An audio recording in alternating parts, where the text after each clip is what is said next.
When are we going to do something?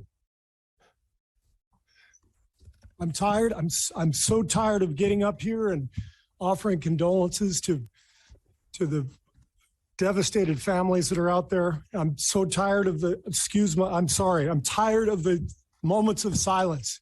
Enough. 50 senators in Washington are going to hold us hostage. You realize that 90% of Americans, regardless of political party, want background check, universal background check. 90% of us, we are being held hostage by 50 senators in Washington who refuse to even put it to a vote, despite what we, the American people, want. They won't vote on it because they want to hold on to their own power. It's pathetic. I've had enough. I'm going to bring into our conversation Congressman Eric Swalwell of California.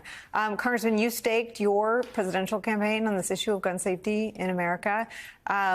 My question, as someone who spent time in the political arena, is why don't Democrats declare a culture war on Republicans on guns? As Coach Kerr said there, I think it's about 86% of Americans who support background checks and legislation that he talked about.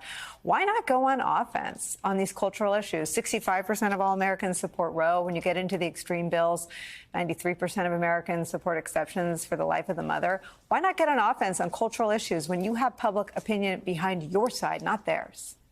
The public is with us, and parents want us on offense, Nicole. Look at the Republicans. They go on offense on wildly unpopular issues like taking away a woman's right to choose, and they don't care about the public sentiment. They lean in on that. Instead, we are always apologizing about, well, we're not trying to infringe on the Second Amendment. We're not saying gun control. Why don't we just have gun discipline in this country? The crazy idea that the most dangerous weapons shouldn't end up in the hands of the most dangerous people. And right now, as a parent of 3 young children, and one of them is just starting to ask questions about these shootings, I find myself in a position where I'm lying to my kids. And every parent in America right now is lying to their kids. If you're telling your kid they're going to be safe at their school and everything's going to be okay, it's a lie. And who wants to lie to their kids? But right now, the truth is, not by a policy defect, but by design of the Republican Party in this country, every kid in every classroom is exposed and vulnerable to a shooting. And no police officer outside the classroom, as we have seen, is going to protect them. No idea that, more good guys with guns in the community is going to protect them. And no sense of, let's just throw money at mental health is going to protect them. What's going to protect them is to not allow dangerous people to have access to firearms. What's going to protect them is to not allow assault weapons in our community. And what's going to protect them is to have background checks, violent history checks on every firearm purchase. This is by design that this happens. It's not a defect at all. Congressman, the Republican messaging operation kicks in and throws out things like armed guards outside schools. Robb Elementary had one.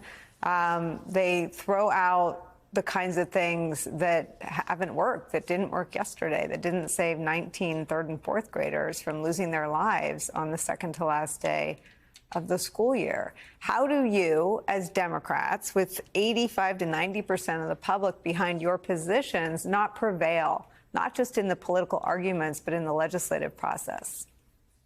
We stop listening to polls about what we think voters want to hear, and we tell them what is going to protect them. And that's what frustrates me so much, about Democrats, is that, we're constantly responding to polls rather than setting an agenda, a freedom agenda, that you should be free to make your own healthcare decisions as a woman, that your kids should be free in their classroom, that you should be free to vote without the fear of violence. We should set the agenda by leaning in and telling voters what they deserve as Americans, rather than responding and just chasing whatever the issue of the day is. That actually happens to work. But if your viewers are ready to give up, and I've seen so many text messages and emails and social media posts that it's time to walk away, why even show up and vote?